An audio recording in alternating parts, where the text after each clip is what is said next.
Today we have Dr. Chris Lineberry, who is an amazing dear friend for a very long time. When I first met him, he was principal of K through sixth grade Stanfield Elementary in Arizona, now a high school principal. But what I love most about Chris, there are so many things, is him sharing throughout his curriculum on health and wellness and his story at a very young age having a heart attack and why he had to change his life and now spreading it to millions.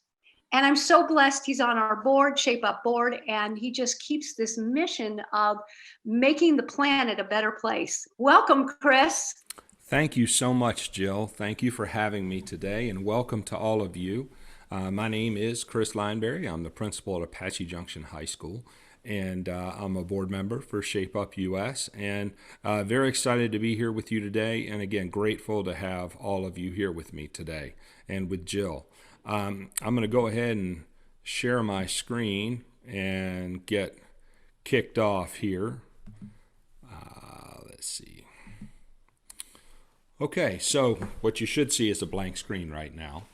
So what I'd like for you to do is just for a moment, close your eyes, let it go, let everything go blank, and I want you to imagine that you are receiving a gift. Now, you can decide what this gift looks like, but see it. How big is it? How is it wrapped? Who's giving it to you? And what impact will getting this gift make on you and your life? Now I'd like you to open your eyes. And this is a very familiar box. Most people know it as a Tiffany's box. I wish I could give each of you a Tiffany's box today, but that's not the case. And that's not the kind of gift this is. I want to talk to you about the gift that I received in January of 2006. Now, before I tell you what it is, I want to tell you that this gift was smaller than a pinhead. This gift changed the way that I see the world as an educator, and this gift changed my mission and my purpose as an educator. When I received this gift, this is what it sounded like.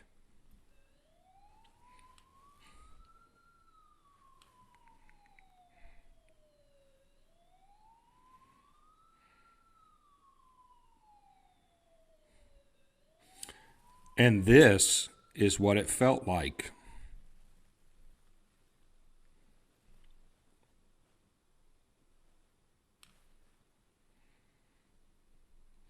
And this is what I almost lost.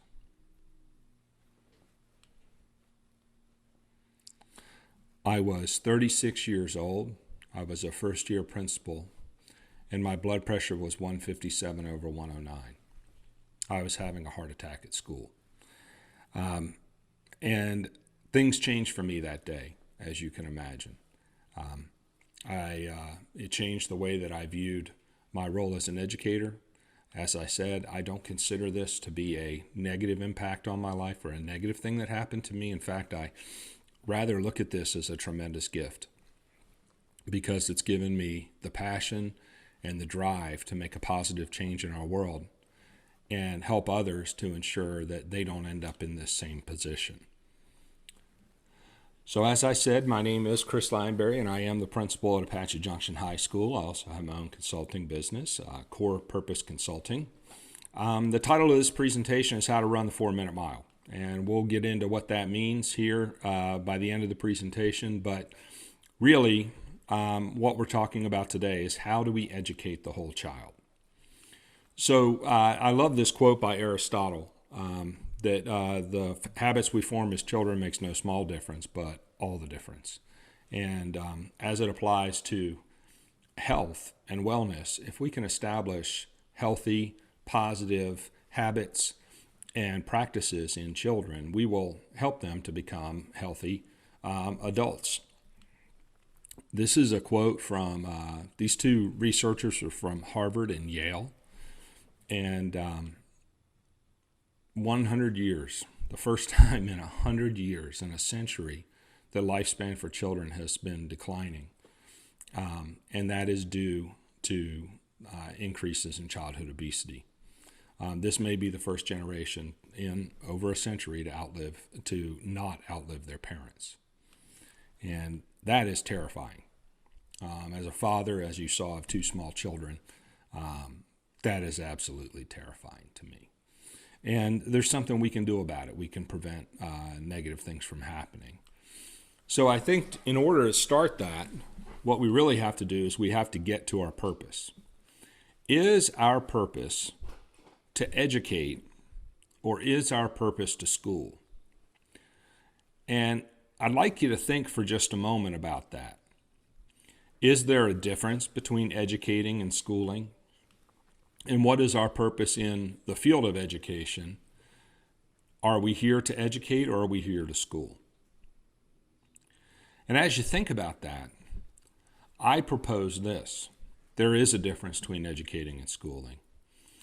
Schooling, to me, teaches kids how to answer correctly on a test. Educating teaches kids how to respond appropriately, not only in academics, but in life. And it is my belief that our purpose is to educate. And if our purpose is to educate, everything that we do has to tie back to that purpose, to that mission.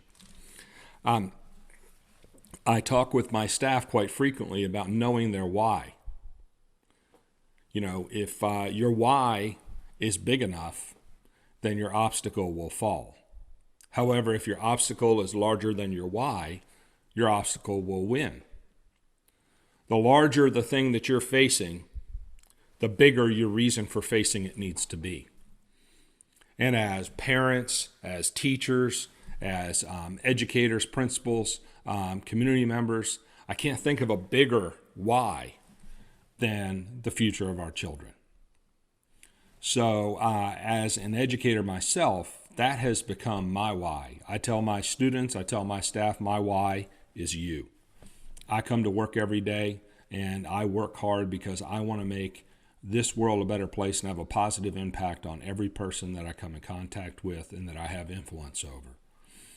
So it's important to remember your why, because if you don't have a big why and you don't know what your why is, when adversity comes, it will be easy to lay down. And in this fight, we can't lay down. There is too much at stake. For teachers, if you close your eyes and go down the hallways of your school, you'll see in your mind's eye probably some really stressed out people. You'll see some people who may not be in fantastic physical condition. Many of them have health problems. And what that all is due to is not laziness. It's due to their dedication and drive in order to help children.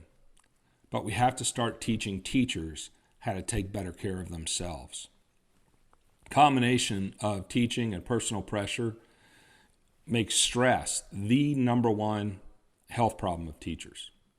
Now, I've worked in 2 states and consulted in multiple states and met with educators all over the country. And I haven't met one yet who tells me that school is not a stressful place. If any of you out there work in a completely stress-free environment, I would love for you to call. I would love for you to call me.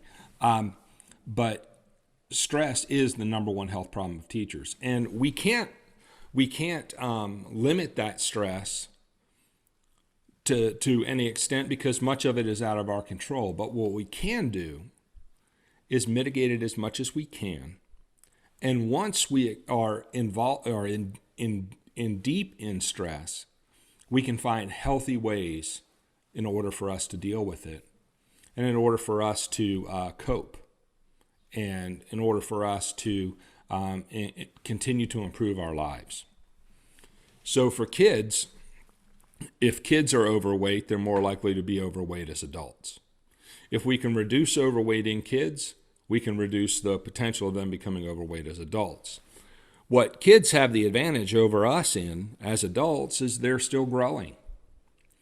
I tell people I'm not heavy, I'm just short. If I were taller, I'd be in good shape.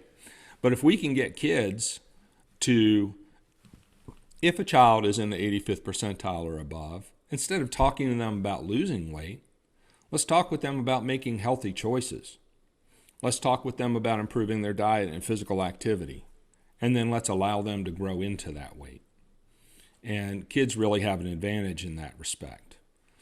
In a study completed in 1999, which I realize this data is a bit old, however, it's still pertinent and valuable, and things have not gotten better since then.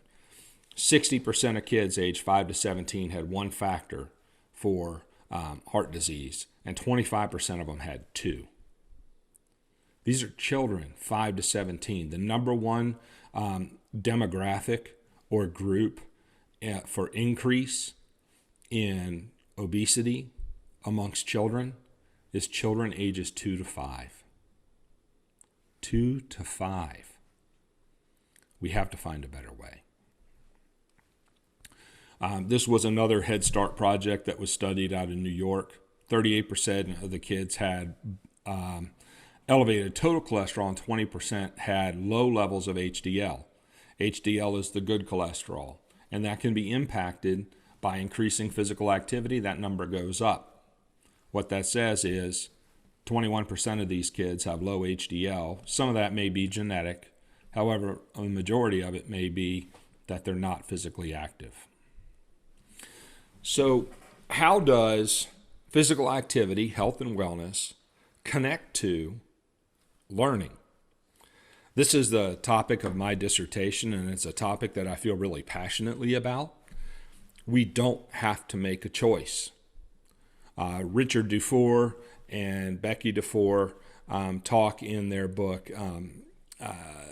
Getting Started, Reculturing Schools to be Professional Learning Communities, about the power of and versus the tyranny of or.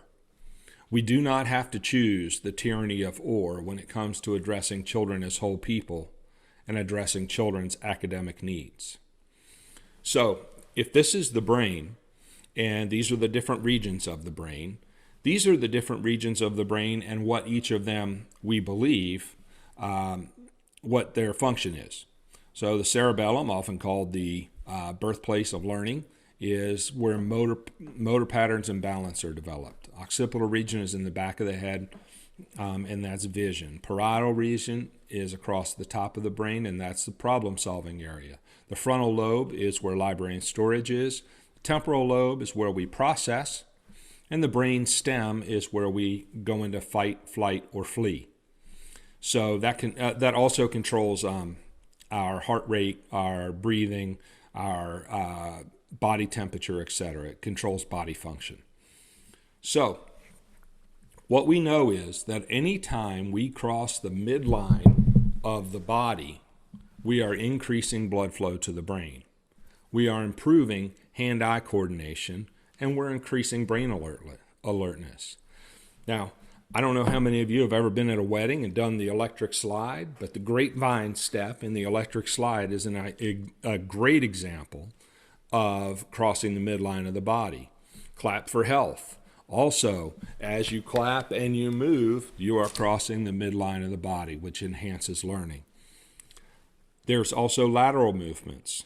Lateral movements have been demonstrated to show that if kids are doing lateral movements while they're watching slides of letters, shapes, numbers, that they can more accurately reproduce those letter shapes and numbers. So if we have kids counting while they're doing jumping jacks and they're seeing the numbers on the screen, they're going to be more likely to be able to accurately reproduce those numbers or letters or shapes that they're seeing on the screen because they're doing lateral movement as they're seeing it. And they're moving. They're being physically active. And any of you who have spent any time around 5-year-olds know they love to move.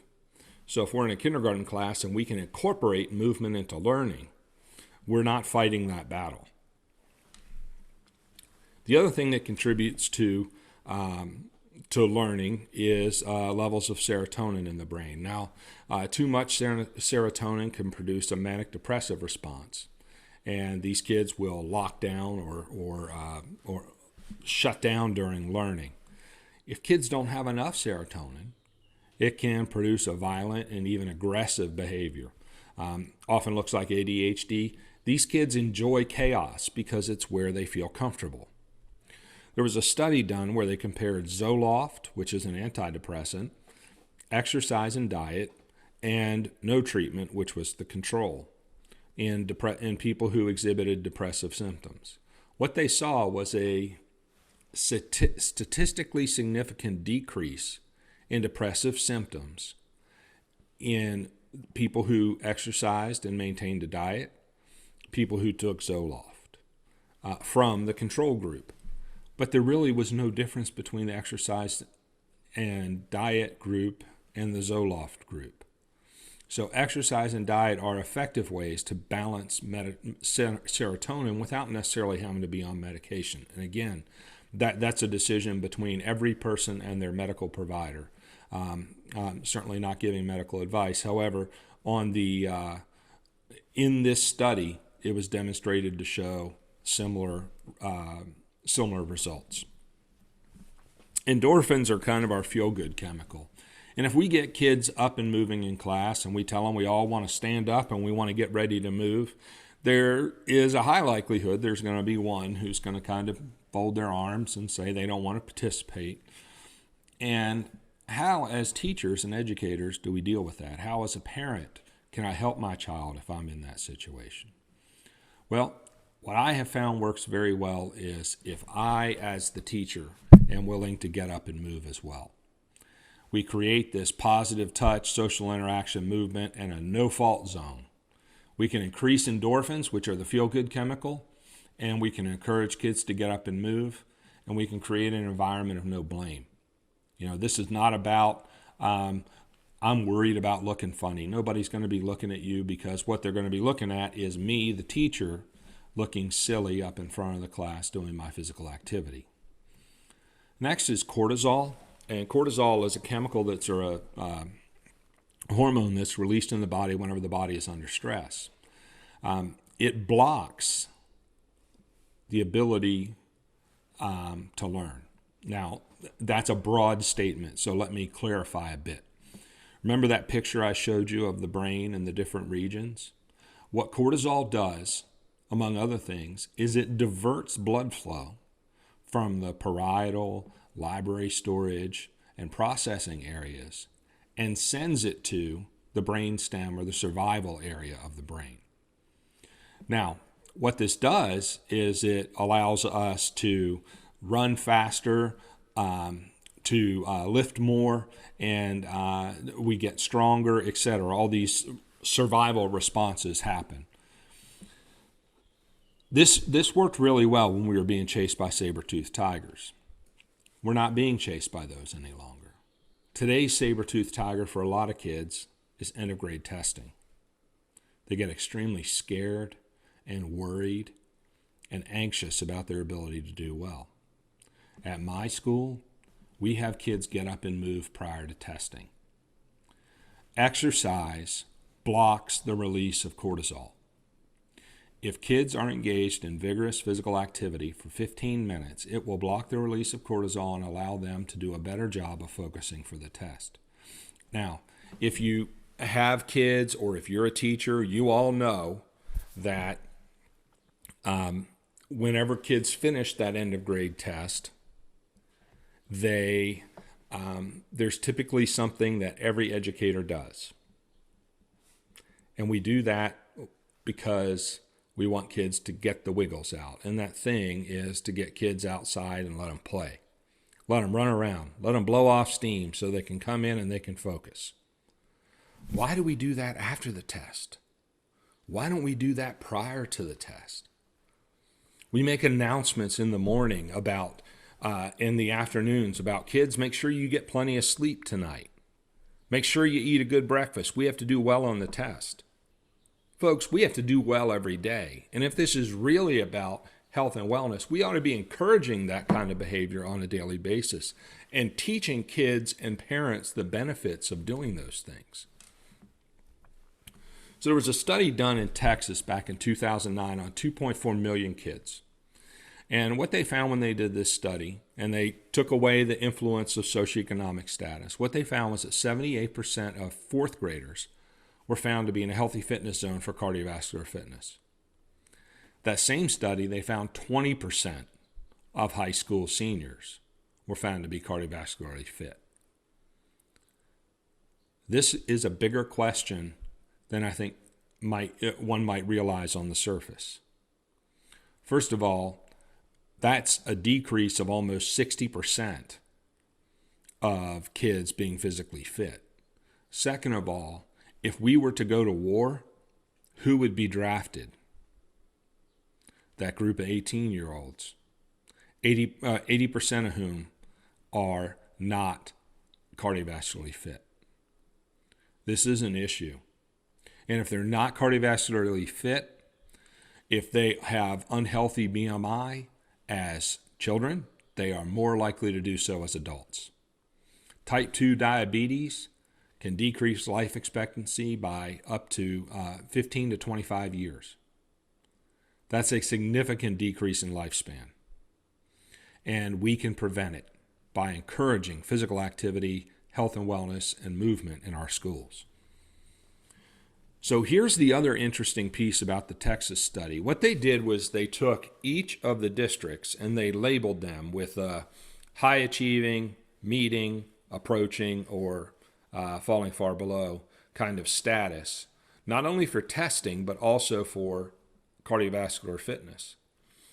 And they overlaid them over each other. And what they found was really interesting. There was a direct correlation between districts where children were cardiovascularly fit and where there were high levels of academic achievement.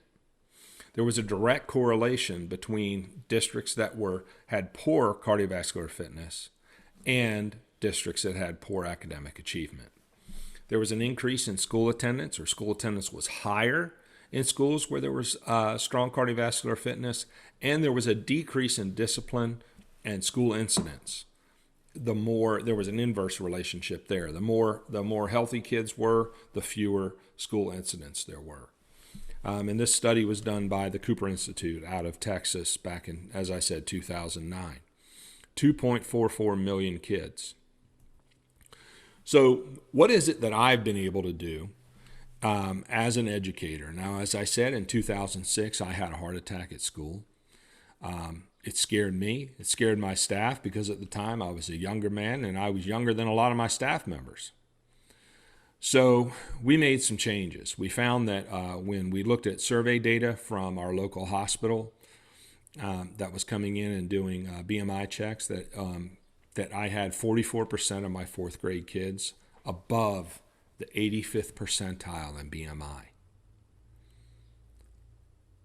That's significant. Their likelihood of developing type 2 diabetes goes up exponentially at that point, as does their risk of a decreased lifespan by between 17 and 27 years. So what we did was I required 60 minutes of physical activity every day for every kid in grades K through 8. I required teachers to integrate health and wellness into the curriculum on a daily basis. What do I mean by integrate? What I mean by integrate is they took physical activity and they blended it into their math, science, social studies, language arts lessons in order to get kids moving while they were learning. I gave my staff support. I partnered with the Health Promotion and Disease Prevention Department at my local hospital. They came in and taught classes every month. We threw all the junk out of the cafeteria. Remember, this is 2006, 2007, before Michelle Obama was able to make significant changes in that area. We made those changes. And here's what we found. We had 3 years of academic growth in a 2-year time period. We moved from a borderline low-performing school to being a school of distinction, which put us in the top 10% of schools in the state of North Carolina. I decreased my staff absences by 27%. Here's what's significant about that. You want to raise student achievement? Reduce staff absences. Because when I tell my staff, when you're absent, it's just like your whole class being absent as far as academic growth goes. That was 85 days that my students had their teacher instead of a substitute. Made a significant difference.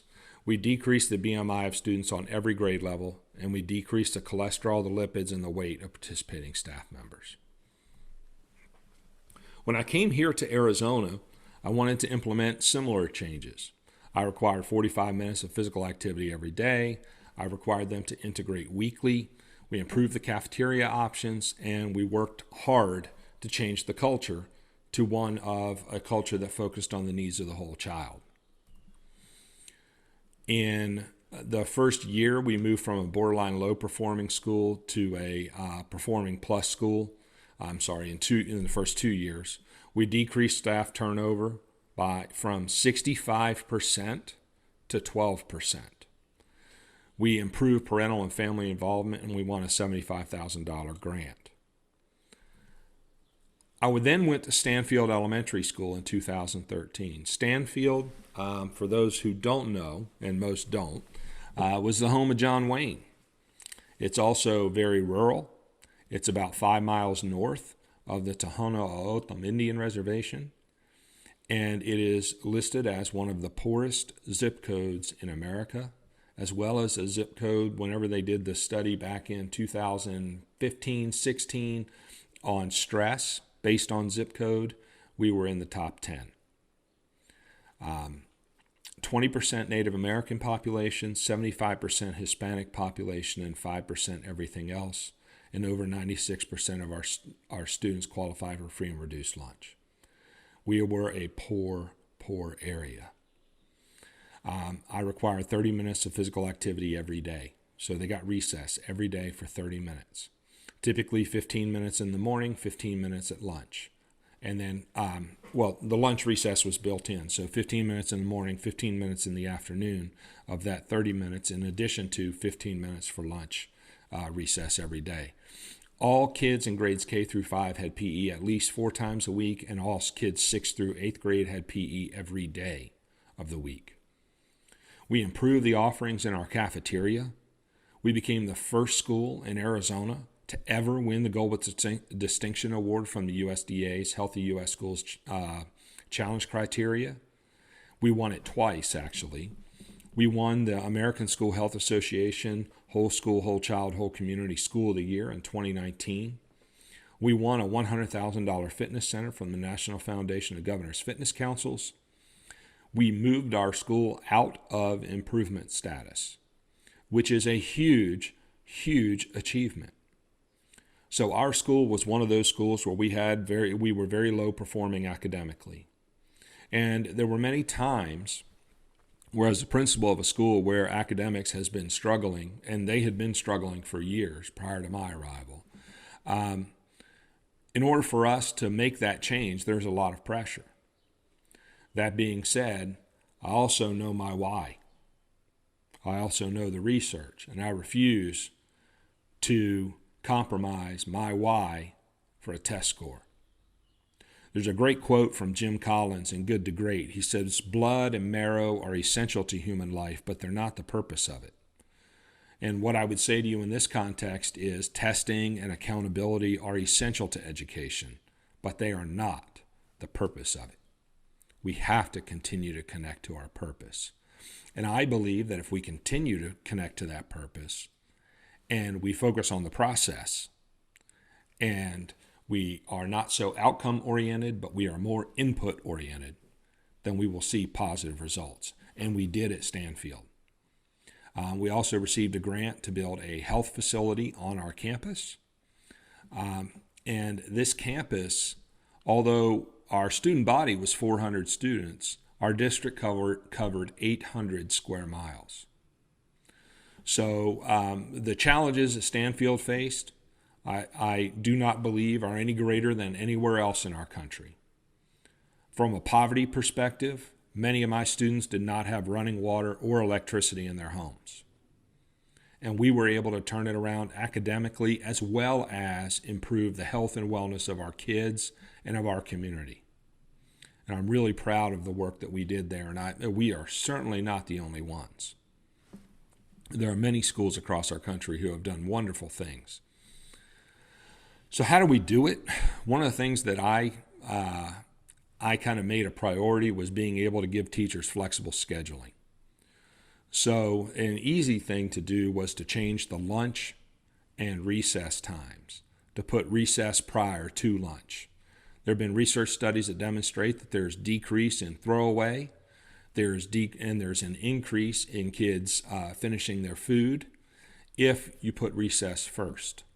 So I simply switched recess and lunch and made recess before lunch. You don't have kids scarfing down their food to try to get back out onto the playground. Additionally, I gave them 25 to 30 minutes to sit down and eat and talk with their friends. I feel that's extremely important.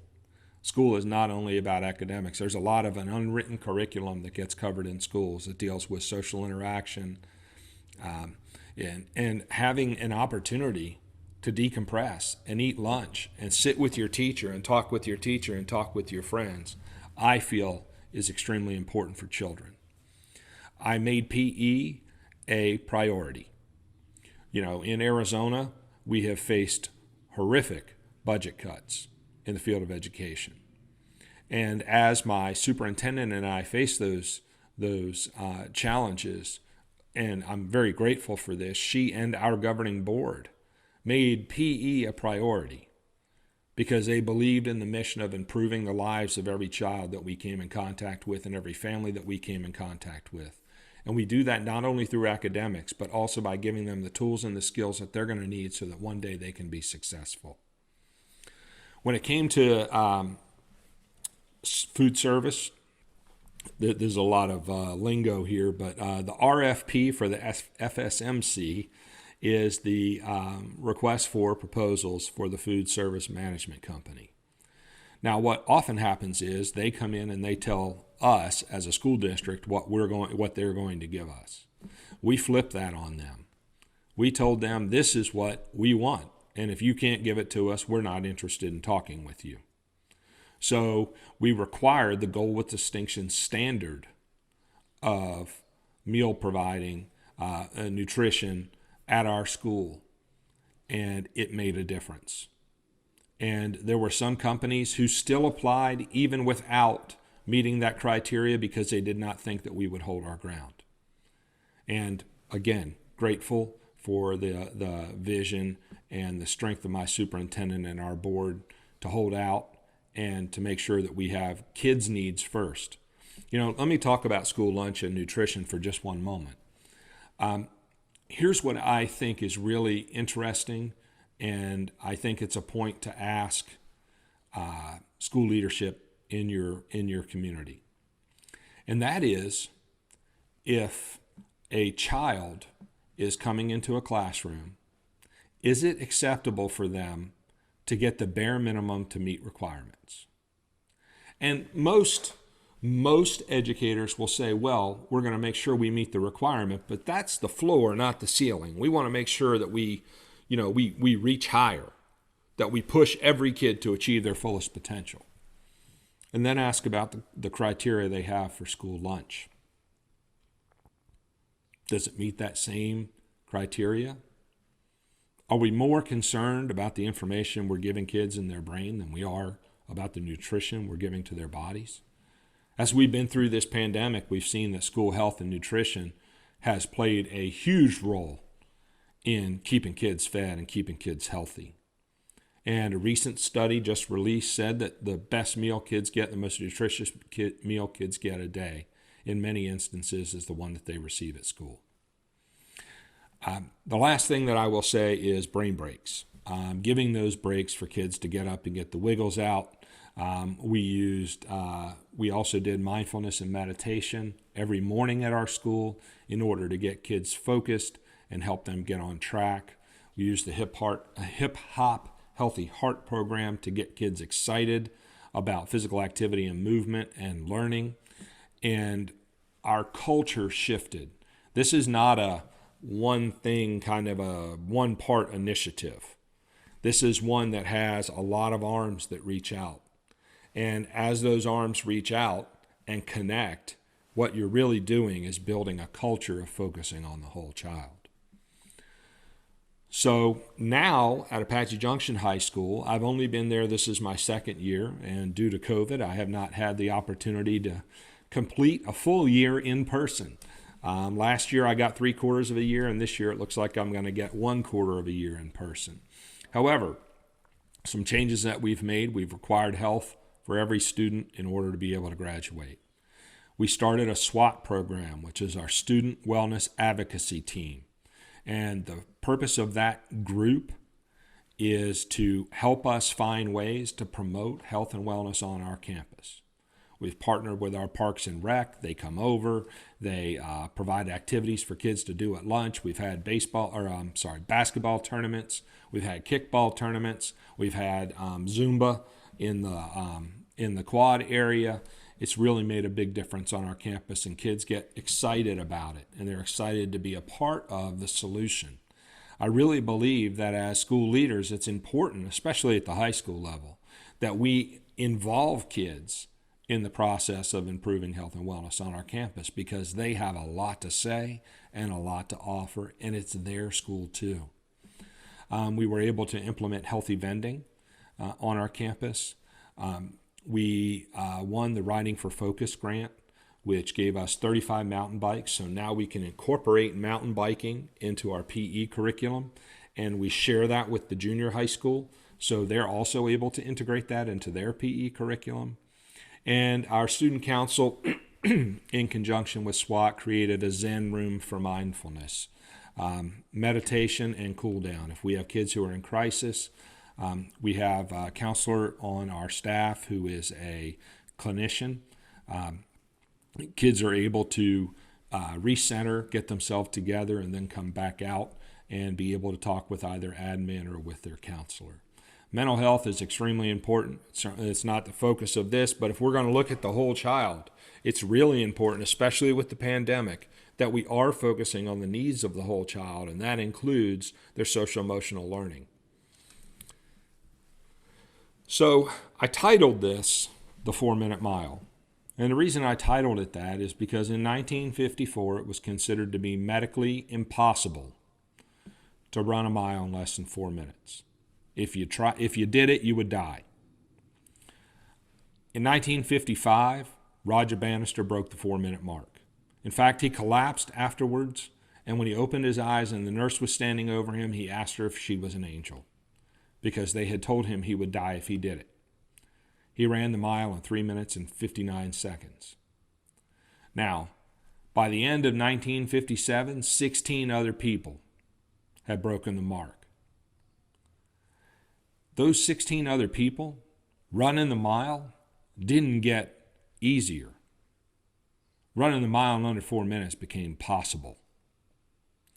And I've, throughout my career, heard people say, you can't do this, you can't do that, you can't have health and wellness and have academic achievement, you can't have recess and improve test scores. Yes, you can. Not only do I believe it, but I know it because I've done it, and so have many others across our country. And the fact that we've done it, I hope, encourages others to put their feet in the starting block and know that they're not the first ones to try to run this race, that there is support out there for you, and that you can do this, and that it's important that we do this. Today, the record sits at 3 minutes and 43 seconds. 17 seconds under impossible. I encourage you today, as you enjoy some of the other speakers and participate in the conference, to go out and break that 4-minute mark in the mile. I thank you very much for your time today. I hope that you found this to be helpful. This is my contact information. If there's any way at all that I can be of assistance to you, I am more than happy to help. Thank you very much. Well, Chris, you are beyond amazing, as I said. And what I loved is 7 minutes under impossible. That is just so puts it all together that, and the whole focus over and over and over was the why. It's Your huge. why was so big, and it was a gift. And I always say that we may not know then why it's a gift, but you shared how you've changed the planet, the world, the kids, the teachers, the mothers, the fathers, everyone, because of your why and your gift. And I just think that's just absolutely incredible. And working with the whole child is just amazing. I wanted to add too that you didn't mention, which I loved, was your garden at your Oh school. yeah. Yeah, And we you might want to share about that for a second, about sure. especially them and eating Sure. and bringing it into the lunchroom. Yeah, so we because Stanfield was a rural school, we had a lot of space. And I loved working with the superintendent I had there. I could walk into her office and she'd kind of look at me like, "What now?" And I told her I wanted to build a garden, and she asked me where, and I told her, and she said, "How much will it cost?" And I told her, and she said, "Don't get hurt." And off we went. We were able to, our students, our community were able to build a garden. It was about half an acre.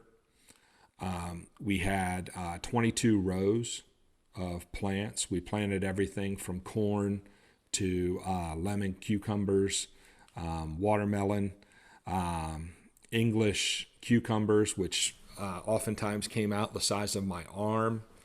And then what we did was we opened the garden up to the community for harvest.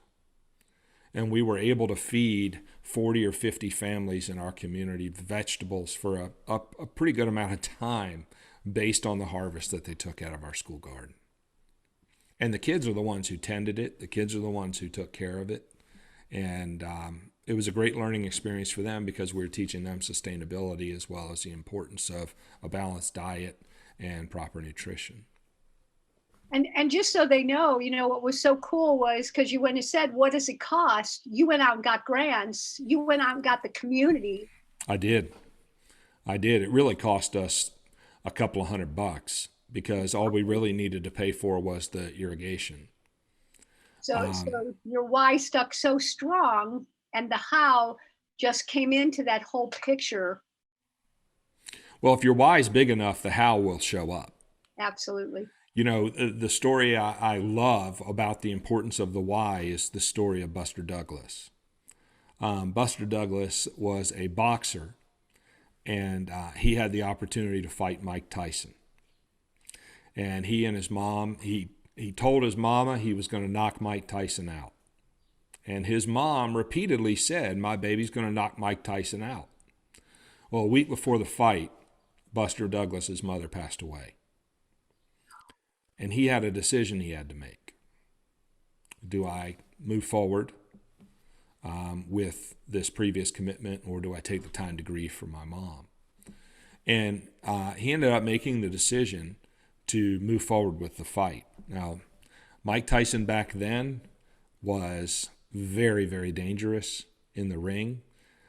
I've seen recent video of Mike Tyson. He still looks like he would be pretty daggone dangerous in the ring. And there's not enough money on the planet to get me in the ring with him. But Buster Douglas went into the ring and in the first round got knocked out. He was saved by the bell at the end of the first round. And again, he had a decision to make. He decided to fight. And 5 rounds later, he shocked the world and knocked Mike Tyson out. And when they asked him how he was able to do it and why he was able to do it, he said, "Because I told my mama I would." His why was bigger than Mike Tyson. If you have a why bigger than Mike Tyson, I'm sorry, there's nothing that's going to stop you.